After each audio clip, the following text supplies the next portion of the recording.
America में white house की race अंतिम चरण में पहुंच गई है। 5 नवंबर को यहां चुनाव है। अमेरिकी राष्ट्रपति चुनाव के लिए डेमोक्रेटिक उम्मीदवार कमला हैरिस और पूर्व अमेरिकी राष्ट्रपति डोनाल्ड ट्रंप के बीच कांटे की टक्कर है। लेकिन बड़ा सवाल यह भी खड़ा होता है कि ट्रंप को फिर अमेरिका की जनता क्या मौका देगी या फिर हैरिस को इस बार फतह मिलेगी। अमेरिका में राष्ट्रपति चुनाव यानी वो चुनाव जिसका असर सिर्फ अमेरिका तक ही नहीं बल्कि पूरी दुनिया पर पड़ेगा। व्हाइट हाउस का बॉस कौन होगा ये जल्द ही पता चल जाएगा। चुनाव में अब बस एक दिन बाकी है। एक तरफ है पूर्व राष्ट्रपति डोनाल्ड ट्रंप तो दूसरी तरफ है मौजूदा उपराष्ट्रपति कमला हैरिस। टक्कर कांटे की है और इस चुनाव में दोनों ने अपना पूरा जोर लगाया, चाहे वो सेलिब्रिटीज से प्रचार करवाना हो या फिर वोटर्स को लुभाने के लिए अलग अलग तरीके अपनाना। ट्रंप दोबारा अमेरिका की गद्दी हासिल करना चाहते हैं तो वहीं कमला पहली अमेरिकी महिला राष्ट्रपति बनने के लिए पुरजोर कोशिशों में लगी है। अमेरिकी राष्ट्रपति चुनाव में जो मुद्दे इस बार बहुत हावी हैं, उनमें अर्थव्यवस्था, महंगाई, इमिग्रेशन, गर्भपात का अधिकार, लोकतंत्र की सुरक्षा और ड्रग कंट्रोल तक शामिल हैं। गन कंट्रोल अमेरिका में एक ऐसा मुद्दा है जो न सिर्फ चुनावी बहस को प्रभावित करता है बल्कि ये जनता के बीच भी खूब चर्चा की वजह बना हुआ है। हाल ही के सालों में बढ़ते बंदूक हिंसा के मामलों ने इस मुद्दे को और ज्यादा बड़ा बना दिया है। ट्रंप लगातार आरोप लगाते रहे हैं कि कमला आपकी बंदूक जब्त करना चाहती है, जबकि कमला हैरिस का कहना है कि वो किसी की बंदूक नहीं छीन रही बल्कि नियम सख्त करना चाहती है। ट्रंप गन मालिकों के अधिकारों का समर्थन करते हैं तो वहीं कमला इसके लिए सख्त नियम बनाना चाहती है। ट्रंप किसी भी तरह के गन प्रतिबंधों के खिलाफ हैं तो वहीं कमला असॉल्ट वेपन और उच्च क्षमता वाले मैगजीन पर बैन का प्रस्ताव रख चुकी हैं। ट्रंप बाइडेन और हैरिस के बनाए गन नियंत्रण कानूनों को खत्म करना चाहते हैं। कमला गन नियंत्रण कानूनों को सख्त करना चाहती है। इसी मुद्दे को लेकर एलन मस्क ने भी कमला हैरिस पर हमला बोला था और कहा था कि ये संविधान के खिलाफ है। वहीं अमेरिकी चुनाव के बीच गन के अलावा ड्रग्स भी बड़ा मुद्दा बना हुआ है। दोनों ही उम्मीदवार सिंथेटिक ड्रग्स पर लगे प्रतिबंधों में रियायत के हामी हैं।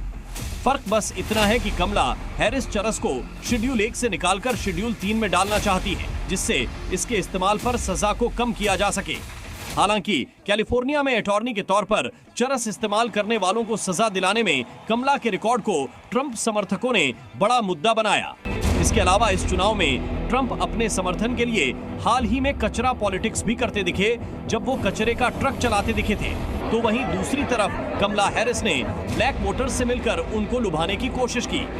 ट्रंप इससे पहले अपनी रैलियों में मस्क और आर हल्क जैसे ग्लोबल स्टार्स को ला चुके हैं तो वहीं कमला हैरिस टेलर स्विफ्ट और जेनिफर लोपेज जैसे स्टार्स से खुद को प्रमोट करा चुकी हैं। व्हाइट हाउस का बॉस कौन होगा, इसमें इस बार इमिग्रेशन का मुद्दा भी बड़ा रोल अदा करेगा।